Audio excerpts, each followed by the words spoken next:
Good evening, everyone. We will wait just a moment and let everyone in our Zoom. I know we have a lot of people registered tonight.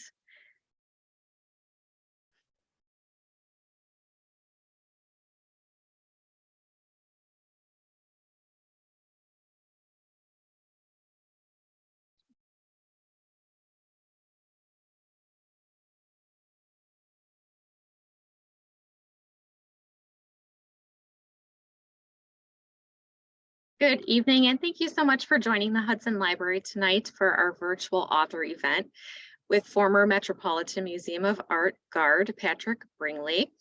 He is joining us tonight for a conversation about his new memoir that just came out, All the Beauty in the World, the Metropolitan Museum and Me. Before I introduce our author, let me just take a moment real quick and talk about some of the exciting events we have coming up at the library. The month of March, we are doing what we call here the Library Tutor Month. And Tutor Month is an educational immersion into the world of Renaissance England. So we have a whole bunch of programs scheduled for the month of March, including a virtual tour of the Tower of London. The Cleveland Museum of Art is doing a presentation on their current exhibit on the Tudors. We have live music from Case Western Reserve, an ensemble, and we also have some author and art history programs coming up. So you can check out all of our upcoming programs at hudsonlibrary.org. The only thing I will say is just make sure when you're registering, we are now offering some in-person programs. Just make sure when you register that you're paying attention if it is virtual or in person. So we hope that you will join us for our special month of programming here coming up. Let me introduce our author tonight, Patrick Brinkley. He's worked for 10 years as a guard in the galleries of the Metropolitan Museum of Art. Prior to that, he worked in the editorial events office at the New Yorker magazine. All the Beauty in the World is his first book. And if you would like to purchase a copy of All the Beauty in the World, we have copies available for purchase courtesy of the Learned Owl Bookshop. And we'll have a link in the chat if you'd like to purchase your copy this evening. Well, Patrick, thank you so much for your time tonight.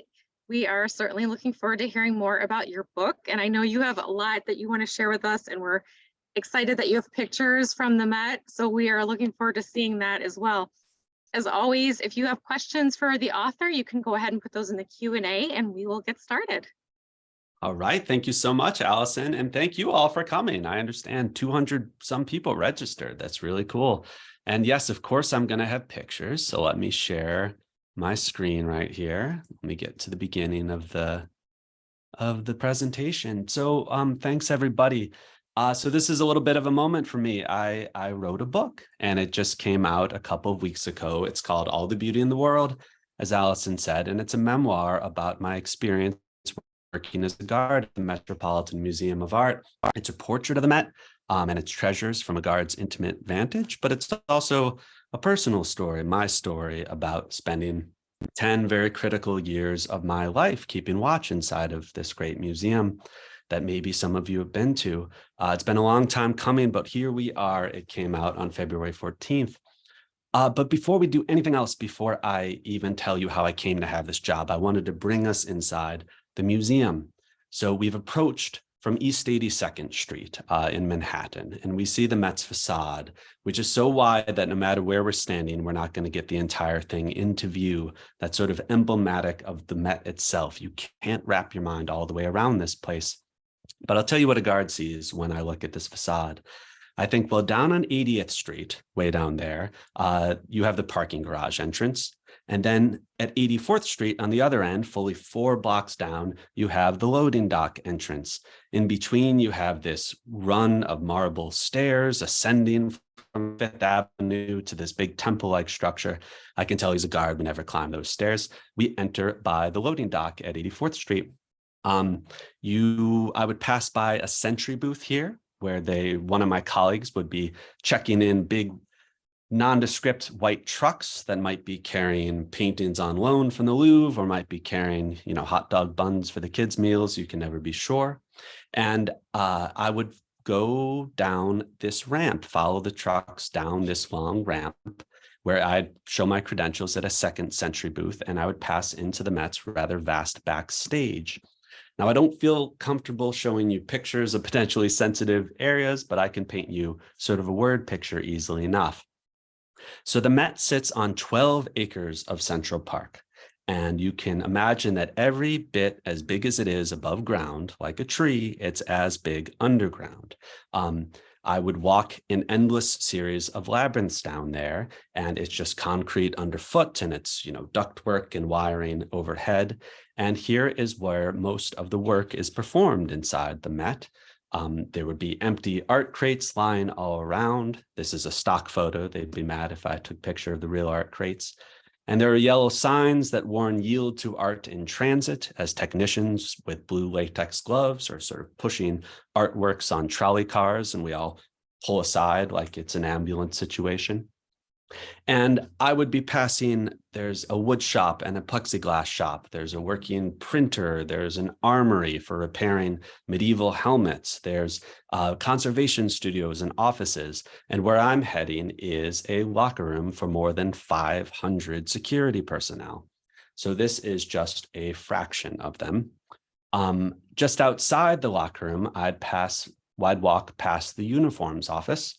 And it's worth lingering here a moment. This is not a picture of the uniforms office. This is a tailor in Crown Heights, Brooklyn, but it looks much the same.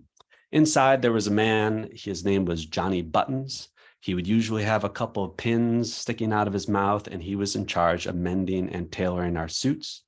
I once heard a guard pop in, and he said to Johnny, who is this great sort of grumpy New York character, he said, man, Johnny, you got it made. All you do is sit in here all day sewing buttons.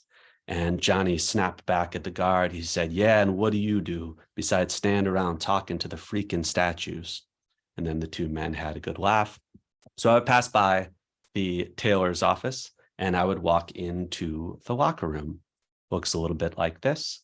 And it would be crowded with and loud with the sounds of metal doors swinging shut, and loud with the sound of conversations going on in a half a dozen or more languages, and of men dressing and shaving and sitting on the benches, eating breakfast and reading the New York Post. And one guard, whom I call Troy in the book, I change all the names. One guard I would see sitting in sleeves, carefully tearing sheets out of the Times of London Literary Supplement, which was his favorite thing to read. And he would tear out the individual pages and fold them up and put them into his various pockets in lieu of owning a smartphone. We're going to meet Troy later in the talk. So I was in between a couple of my locker room mates, and I'd get changed into my stiff polyester dark blue suit with my payroll number written in whiteout on the inside pocket. And I'd put on a pair of my company shoes. This is my sign-out card for the 9 pairs of shoes that I was issued over the course of my 10 years. We also, per the union contract, got $80 annually paid for socks. This is called a hose allowance. Everyone loves the hose allowance when it comes in.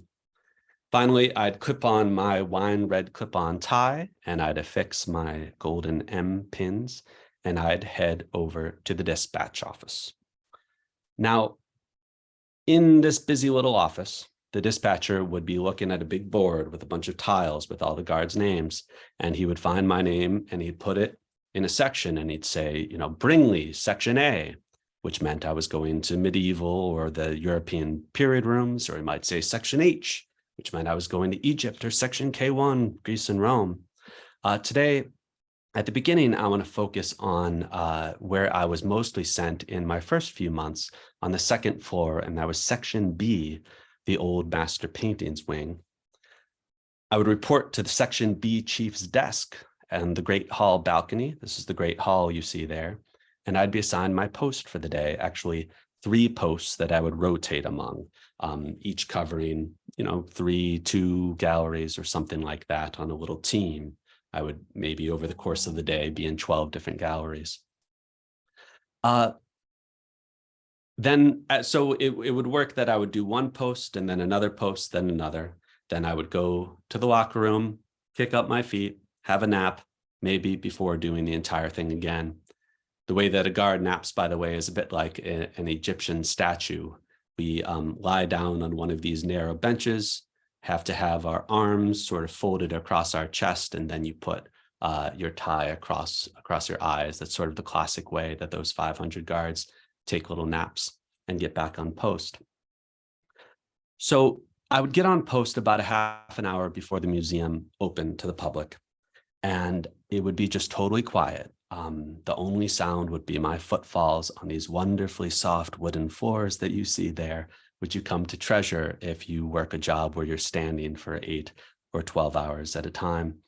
A veteran guard put it to me this way. She said, a 12-hour day on wood is like an 8-hour day on wood is like nothing. Your feet will barely hurt.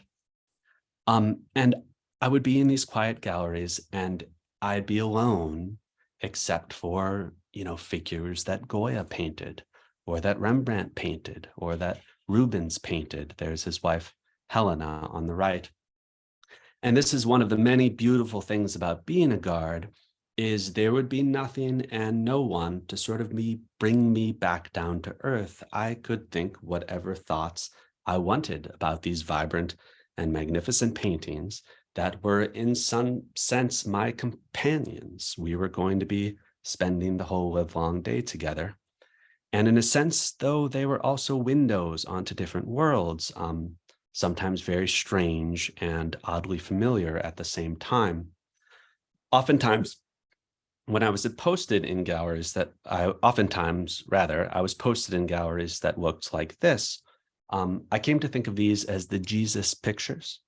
That was in honor of a man. He was wandering through the old master's wing, and he was probably hunting for some Van Gogh sunflowers or some Monet water lilies. And he came to yet another gallery full of old tempera paintings on cracking wooden panels like this. And he said, God darn it, I'm in the Jesus pictures again. I have to say that even though I'm not a Christian myself, I was captivated working among these pictures. It's like existing inside of a grim but poignant photo album that captures all the aspects of this one man's short, hard life who lived in first century Judea. A painting like this one by Bernardo Daddi, an Italian. It was made in the 14th century. If you know anything about the 14th century, you know that was a hard luck century when maybe a third of Europe died in the bubonic plague, very likely including Bernardo Daddi himself. And to me, these pictures, they did not seem strange and off-putting, as they might to some, because they felt familiar, because the emotion in them seemed to be so close to the surface. It made good sense to me why old masters in an age of calamity would return again and again to scenes from the Passion, which is just an old word that means suffering, and which they clearly thought was very close to the center, the heart of the human drama. And I felt very privileged to be able to just stand there in these galleries, as a guard does, bearing witness to these luminously sad scenes, not studying them the way that a scholar or a curator would, but just being among them, facing up to them, grappling with what they seem to be about, which a guard has the time and the space to do, and which I think the old masters intended for us to do. I found great solace in it. So here's where I need to back up a moment and tell you a little bit about myself, because this is a book that's about, among other things, a loss my family suffered, and the solace and meaning that I found in the galleries. When I started as a guard at the Met, I was just 25 years old. Previously, I had had a sort of more quote unquote promising job. I was working in the events department at the New Yorker magazine. I was up in a skyscraper, literally at the corner of 42nd Street and Broadway. And of course, I thought I was on top of the world. It was the kind of prestigious seeming job that impressed people, and somewhat dangerously for a 21-year-old, when I got the job, sort of impressed myself. Never mind that I hadn't really lived much, and I hadn't written a single word of substance and really thought any original thoughts in my life yet. I kind of thought, hey, I have an @worker.com email address. So, clearly I must be somebody. But then when I was working at the New Yorker, my brother Tom got sick. He got very sick. He had what's known as a soft tissue sarcoma, and it turned out not to be the sort of thing that you can beat. And suddenly, New York City for me was not the roaring streets of Midtown Manhattan. It was Tom's one-bedroom apartment in Queens, and it was a lot of quiet little rooms at Beth Israel Hospital. And it was clear as day that sort of momentous things were going on in those quiet little rooms. And it was just as clear that the sort of fancy trappings of the Condé Nast building on 42nd Street with, office politics and brown nosing and corporate ladder climbing, that, it felt neither here nor there. It felt like frivolity and just sort of buzzy nonsense, which was such a contrast to the atmosphere in Tom's hospital room, which was much more like an old master painting, to cut right to the heart of it. In fact, my mother would even make that point explicitly, sitting at Tom's bedside. Once she said, "Look," she said in early morning when Tom was asleep and we were sitting there and the sun was slanting in through the window in a certain way, and she said, "Look at us. We are an old master painting." On the left here, I should say everything I'm showing is at the Met, by the way. But on the left here is a painting of the Adoration. And on the right, that's cut from a large altarpiece of a Lamentation. And these are two emotions that are so often evident in the Old Master Paintings wing. And I like how the Met hangs these side by side as though they might be part of the same scene, because I think that these two most powerful of emotions, adoration and lamentation, love and pain, are often present at the same time. I imagine that many of you have spent time at the bedside of someone who is suffering with bravery and grace and a sort of admirable simplicity. And I imagine that your heart sort of brims at the same time as it breaks, because it's very terrible, but it's very beautiful. There's so much love and so much pain. And you feel that life has kind of been stripped down, right, to something that's very basic, that's very plain, and at the same time, very mysterious.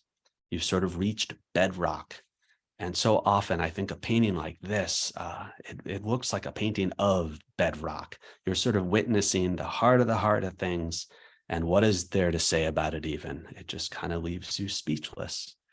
And I think that this sort of stillness, speechlessness, it's what the old masters seem to be painting.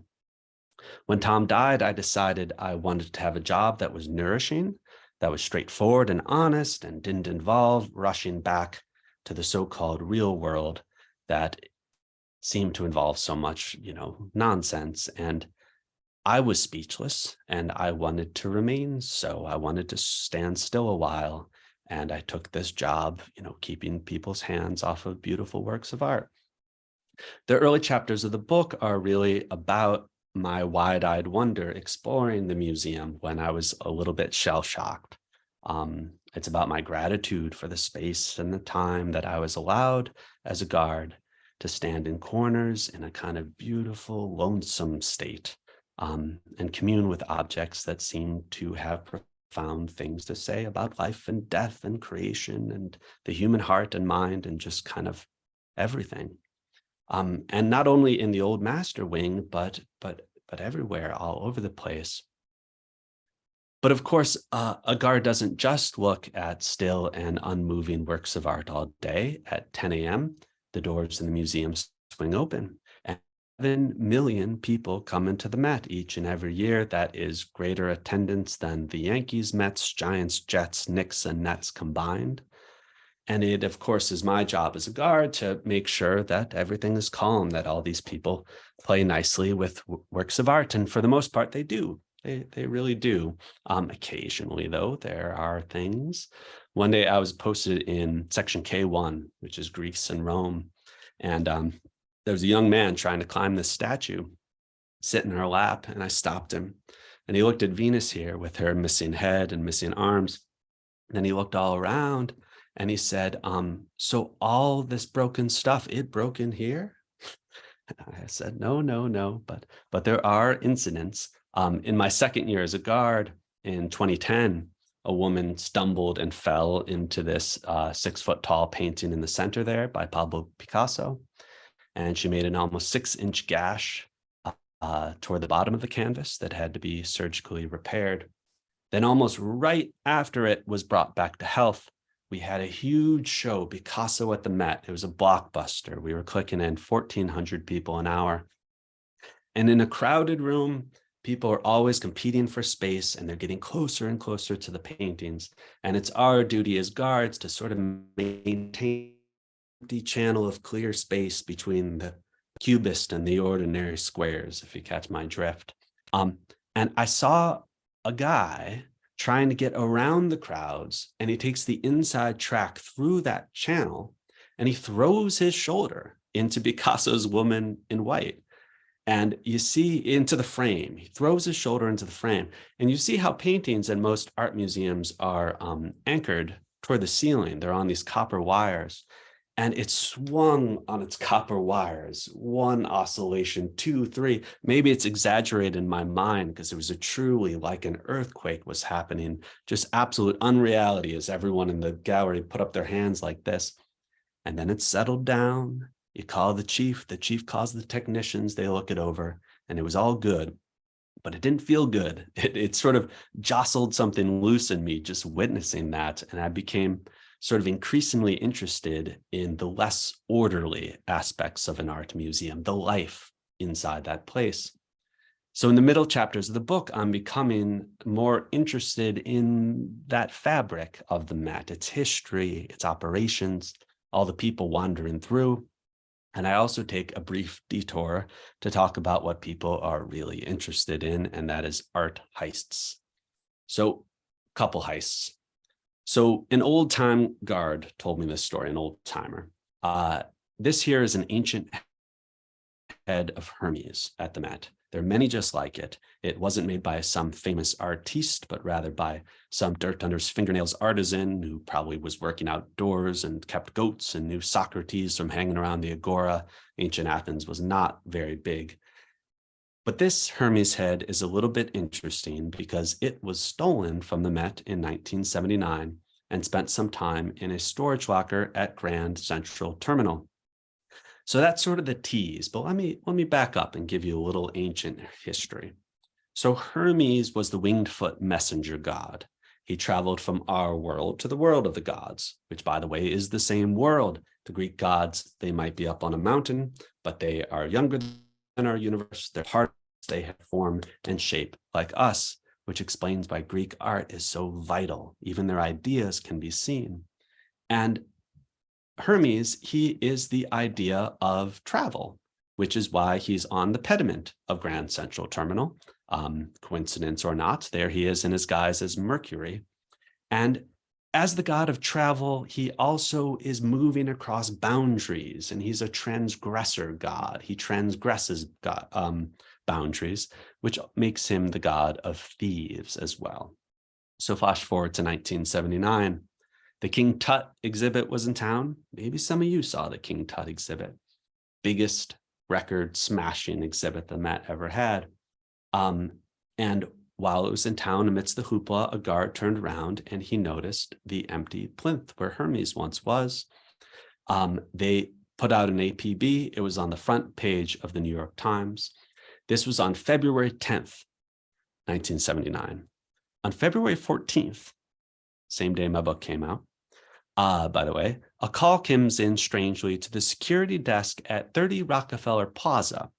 And the tipster says, hey, if you want to find that Hermes head, you should look in locker number 5514 at Grand Central Terminal. So a couple of detectives, they arrive and they pry open the locker and they move an old bed sheet aside. And sure enough, they are staring into Hermes's deathless eyes. But that is not the strange part of this story. It's been buffered out now, but over Hermes's left eye, there had long been a heart-shaped kind of divot. Maybe it had been carved intentionally, maybe centuries ago. Maybe it just fell at some point and it had sort of, a little breakage.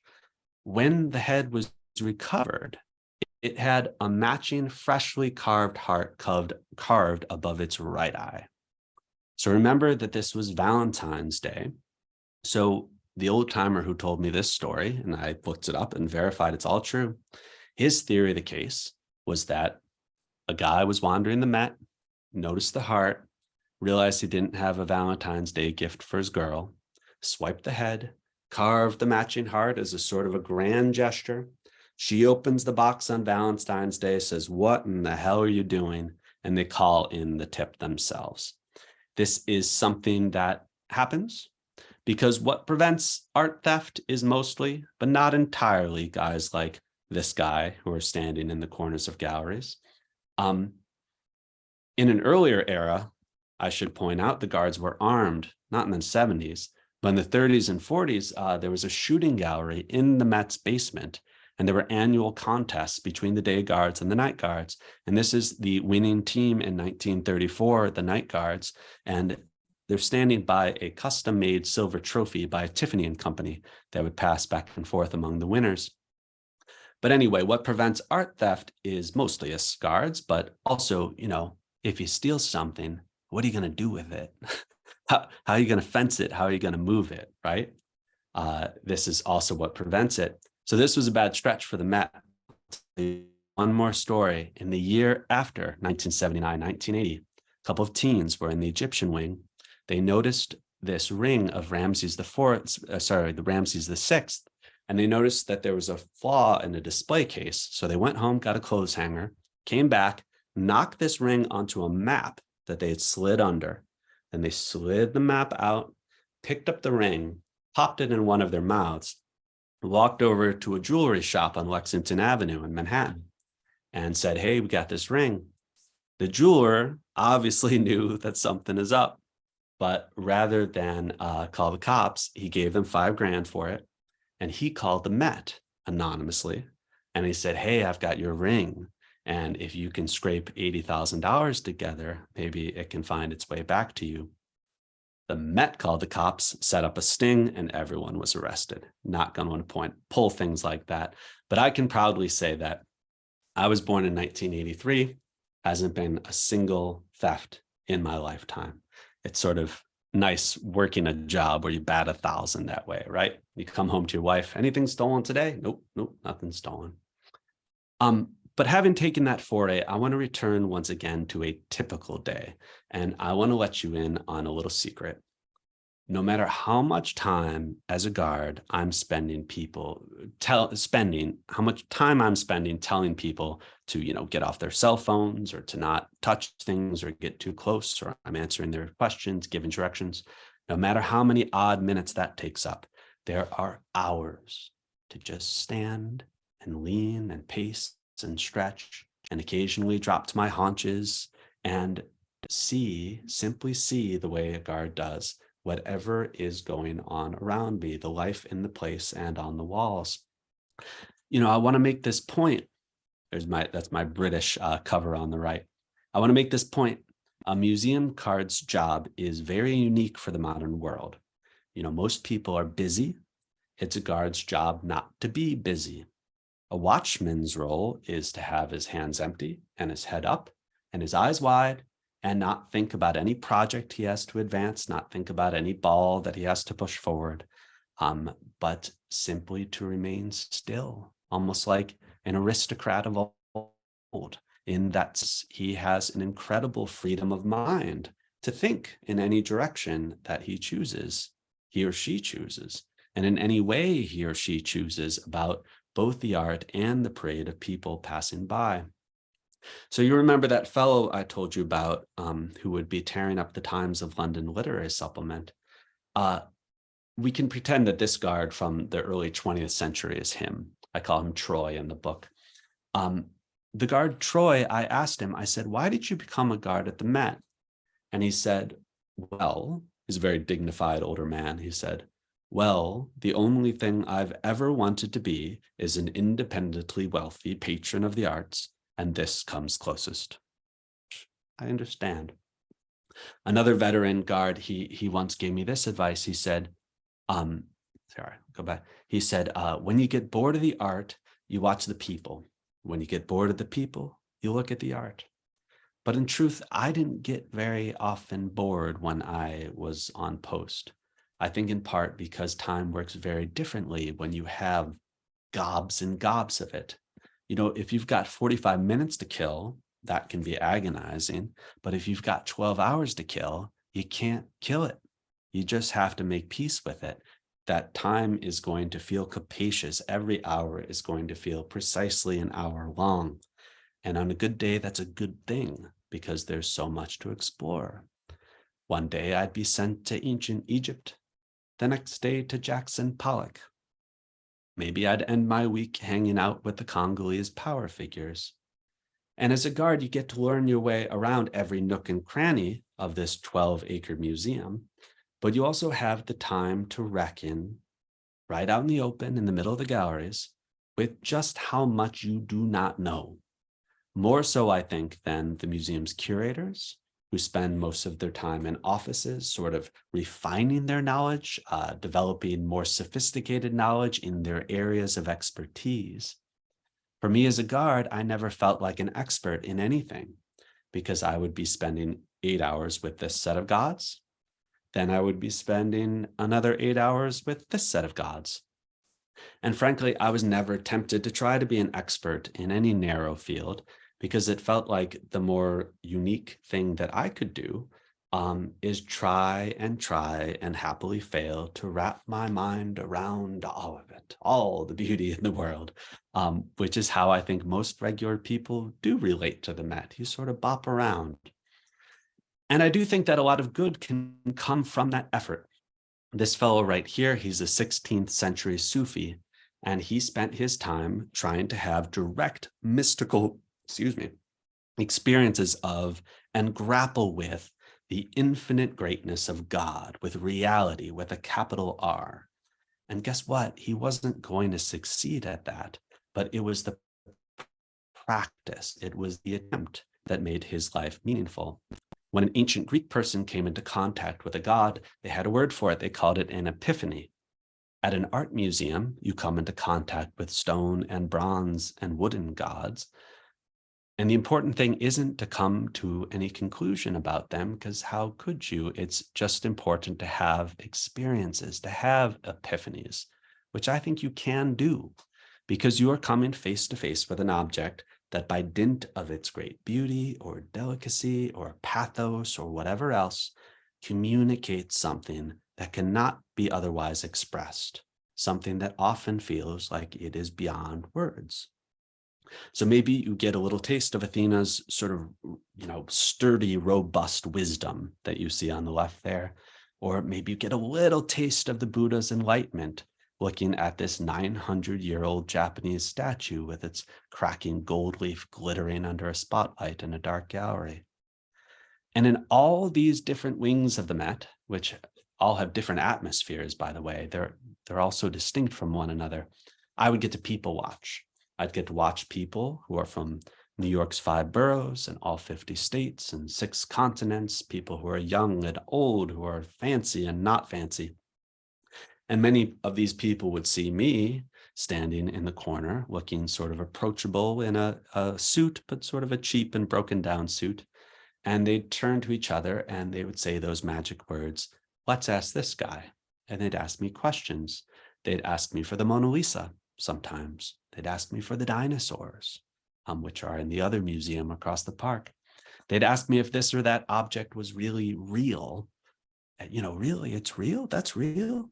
And, I'd get sophisticated questions too, of course, but it was often these bewildered people who started the best and most open conversations. And I really appreciated them because sometimes it would kind of open up my own eyes on a day when I wasn't feeling adequately spun around as maybe I should. That's how I think we all should feel inside the Met. None of us, it's so big along so many axes that none of us should really feel oriented inside it. But the best conversations I had were with people wearing my same suit of clothes, my fellow guards. So this is the Met's Great Hall.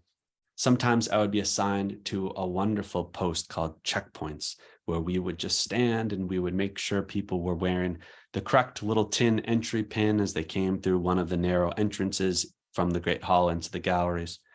But what that really meant is I was standing with a partner and having an 8 or 12 hour long conversation. Remember, I told you there are over 500 guards. So I don't know nearly everybody. And if I'm working points, as we called it, with an old timer, I may not even learn that person's name because he's had this conversations hundreds of times. But by the end of it, I've heard their whole life story. About 40% of New York City is foreign born. I guess that about half the guards are foreign born. They're from really every country, but there are little pockets. There are a ton from Albania. There are a ton from former Soviet countries, a ton from Guyana. The longest serving person in the security department is in the center there. I call him Chief Singh in the book. He's been there almost 50 years. And his son, Dr. Singh, is an obstetrician. He delivered my 2 children. So that's the sort of family I ended up making at the Met. A ton of guards are artists. And indeed, these are 2 issues of Swipe magazine, which are entirely filled with art that's made by Metropolitan Museum of Art security guards. I'll share briefly this wonderful quilt made by Emily Lamakis, a true rock star. That's a yellow infraction ticket, by the way, that she made a paper airplane out of. That's what they give us if we're late to work. She's made the rest of it out of partially out of our old suits. But, what's wonderful thing about the guards at the Met is, when I worked at the New Yorker, almost all my colleagues had been to a school more or less like mine, and usually they had followed a pretty straightforward path to enter the publishing business. But hardly anyone follows a straight path to become a guard at the Met, and the result is that the Guard Corps roughly resembles what you might find on a New York subway train at rush hour. It's everybody. It's just everybody, sort of diverse in background, but also in styles of thinking, styles of being. And, it's really not an exaggeration to say that the 500 men and women in dark blue suits are the richest collection of anything in that great world museum. That's what I think. This is my good friend. I call him Joseph in the book to pick an example. He's a 1-year-old son there who is now 9 years old. He's from West Africa, and he just retired back in December. And I want to show Joseph's favorite gallery inside the Met, and you're going to see why in just a second. So this is a Chinese scholars garden that we have at the Met. It's from the Ming Dynasty, China, called the Astor Court. See that moon gate, the circular one. Above it, it has a legend that says, "In search of quietude." And in the back left corner, there is another entrance, the sun gate, and it has a legend that says, "Elegant repose." And when I give tours, I like to end them here because the garden is a kind of world in miniature, just like the Met is. And I think we come to the Met in search of quietude. And I like to think that I spent much of 10 years leaning on walls in elegant repose. This, by the way, is what's called a guard mark in the trade. Once you start noticing these in art museums, you begin to pick them up. That's from years and years of guards leaning in that spot in dark suits. But I also found, it's world in miniature in the sense of the art, but I also found community and fellowship with people like Joseph that went a long way in helping me fall back into rhythm with the world and maybe not be quite so speechless anymore as I once was. But anyway, at this retirement dinner, Joseph was showing us pictures of the house that he's building in Ghana, where he's going to retire half the year. And I said, "Joseph, that's the moon gate. You see the moon gate from the Astor Court there? On the left is the home that Joseph is building in Ghana." So here's me, I'm a guy who grew up in Chicago, talking to a guy from West Africa in a Chinese scholar's garden in New York City, about a replica that he's building halfway around the world. And that's the sort of world that I got to live in at the Met. And it was one that I was very, very privileged to live in. So the last chapters of my book are really about my journey kind of out of the Met. I think when I started as a guard, I was speechless, I was quiet.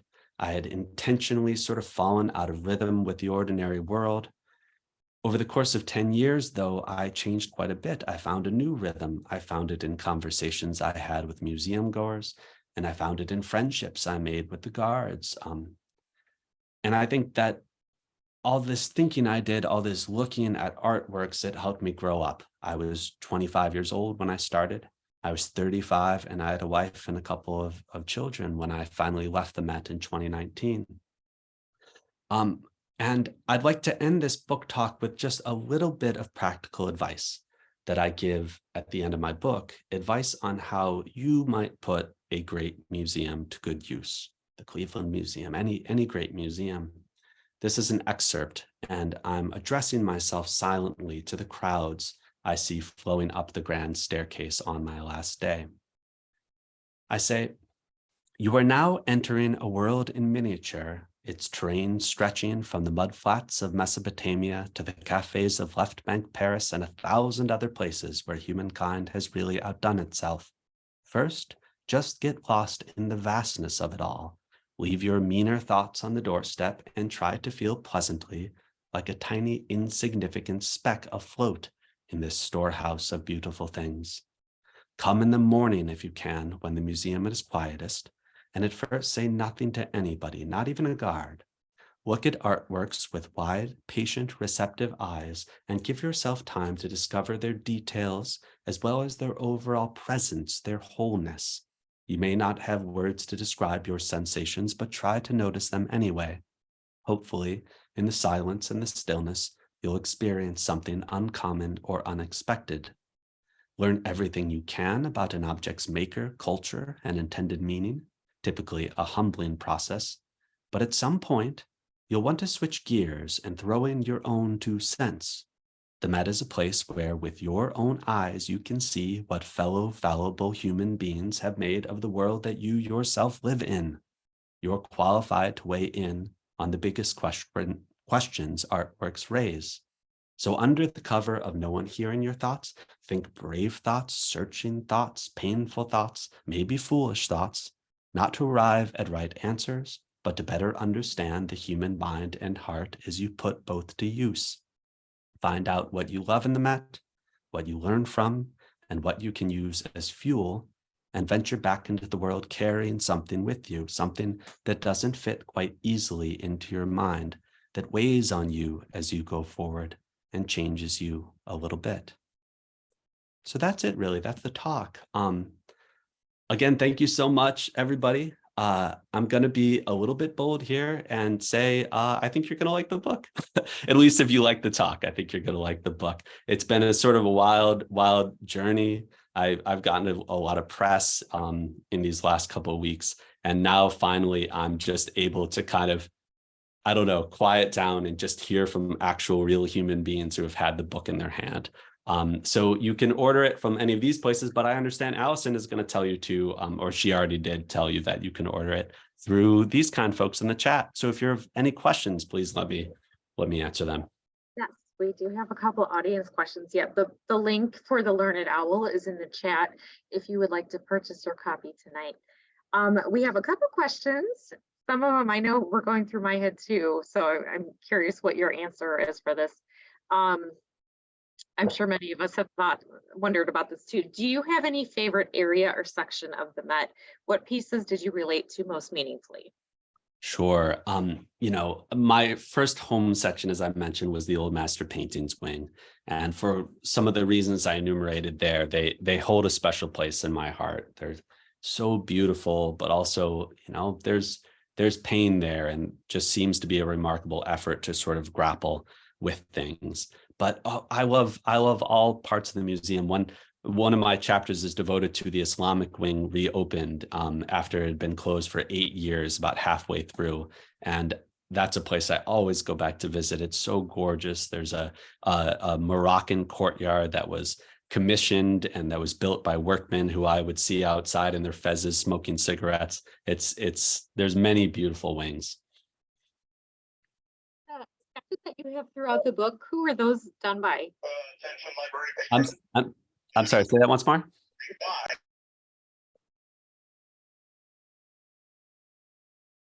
I'm sorry, I missed the question. What was it? I'm sorry, we have announcements going on. Right? Oh, sure. In your book, you have throughout the book, there are sketches done. Who did the artwork in your book? A very talented artist named Maya McMahon.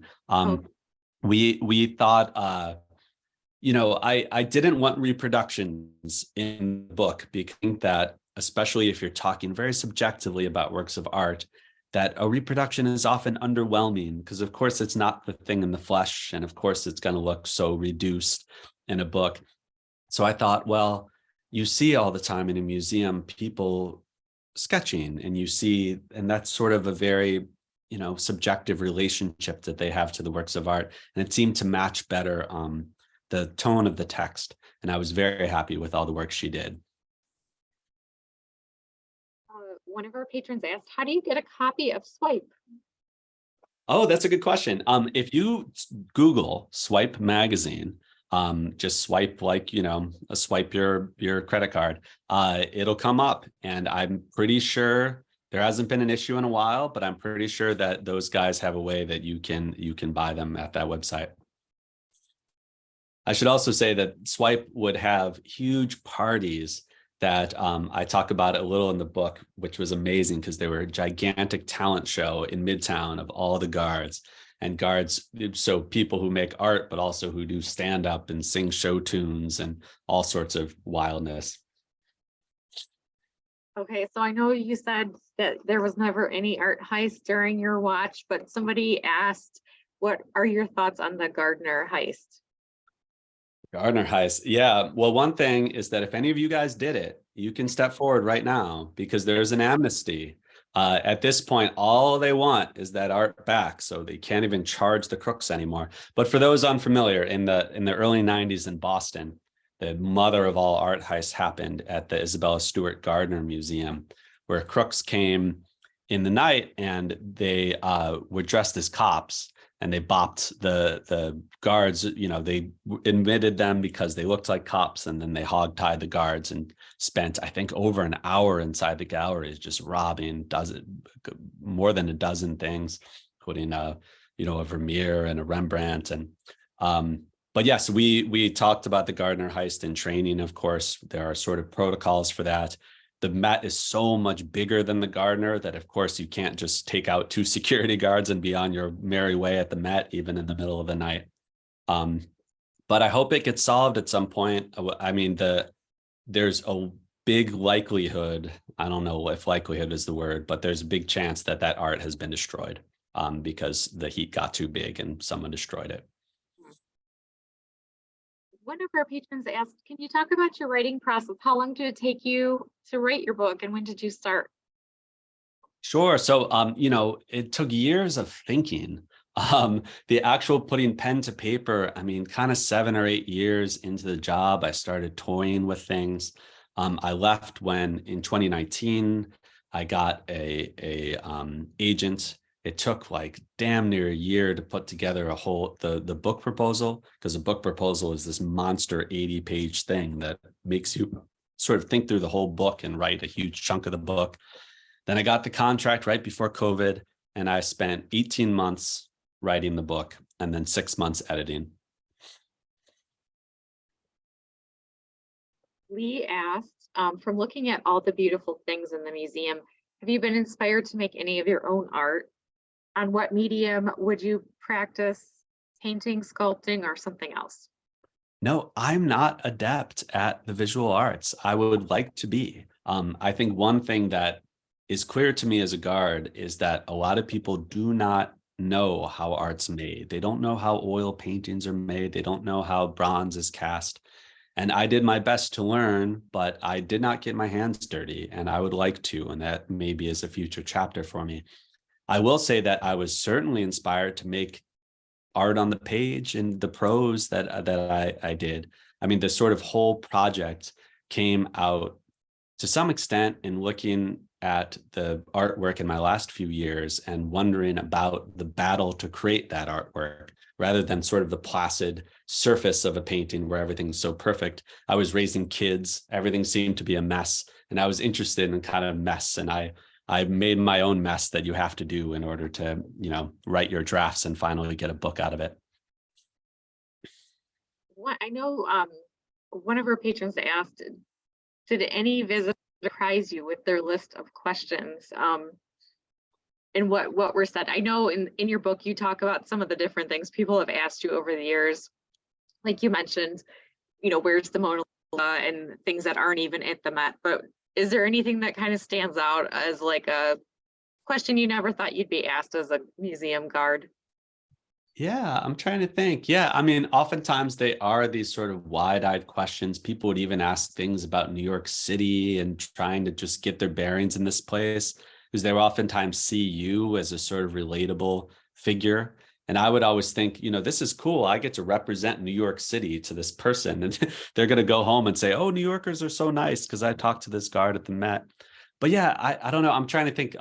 There was a guard that sticks in my mind. I think this was cut from the book, but he was from Mongolia and he was traveling by himself. And clearly this was like his trip. And he was in the Met and he was showing me the map and he was expressing his intention to visit every part of the Met and piece it all together. His English wasn't so good, but he kept on hitting that phrase, piece it all together. And I was thinking, my God, this guy really is using his time. He wants to suck everything out of this place in this sort of one moment that he has. So I was frequently surprised by visitors and how they related to the art. Of our audience asked, what type of work are you doing now and what do you have in line next for you after your book tour? That's the thing, right? I don't really know. I've been spending so long doing this publicity stuff, which is really cool. And I'm very grateful for all of it, but it also makes you a bit mad because it's very just like, look at me, look at me. And I do want to sort of step back and have a more normal life and a more normal creative process for whatever my next project is, but I don't really know what that's going to be. I'm going to sort of take a while to figure out if any doors open up to me, maybe in the museum world. Maybe I'll just keep doing part-time work and working on another book project that I have in mind, but it's a sort of 5-year, 6, 7-year thing. I don't think I'm just going to pop out another book. Interesting question. Someone asked, is there a difference in how you healed from your loss if you were guarding during the daytime chaos or in the silence at night? Sure. So I never worked the night shift. Okay. I worked overtime, into the night, sometimes, rarely, but it's a whole nother shift. At the Met, there's what's called the early watch, 4 to midnight, what's called the late watch, midnight to 8. And those are a whole different ball game. There's fewer guards. They do routes rather than just being on post. They have to walk routes. They also do routes through the catwalks. They do routes through the underground. And some guards love that work. For me, it wasn't appealing to me because I preferred to be there when the museum was open and to kind of experience the life of the place. Yeah. One more question, and I think our announcements might come on again, so I hope I don't get interrupted here. Somebody asked, and I don't think you were working at the museum at this time, but someone had what happened during the museum, or what happened in the museum during 9/11?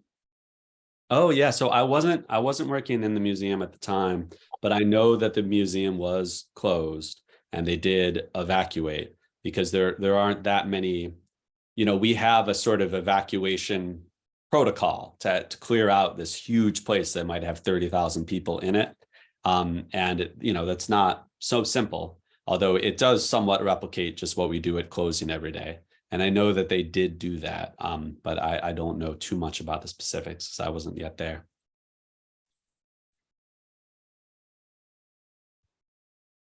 Our final question for tonight: have you ever been a guard at the Met Gala?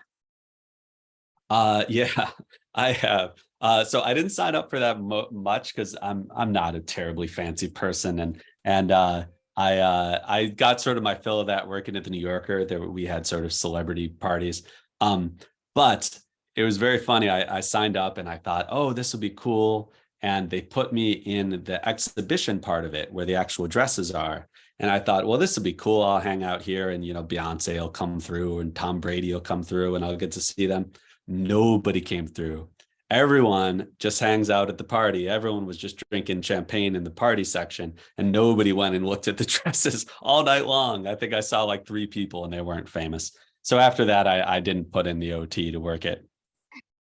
I bet you saw lots of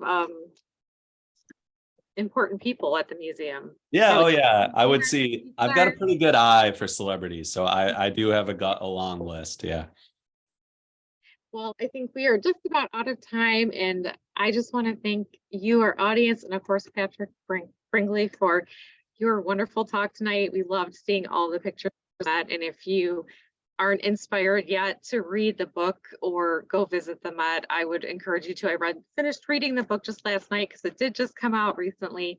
It was phenomenal, and hearing you talk more about it, it just brings the whole experience to. It was really a wonderfully written book, especially for your first book. So congratulations on that, and thanks so much for your time tonight. Great. Thank you so much, Allison. And thank you, good people of the Hudson Library. I really appreciate you coming out. Thank you. Have a good night, everyone. All right, you too. Take care. Bye-bye.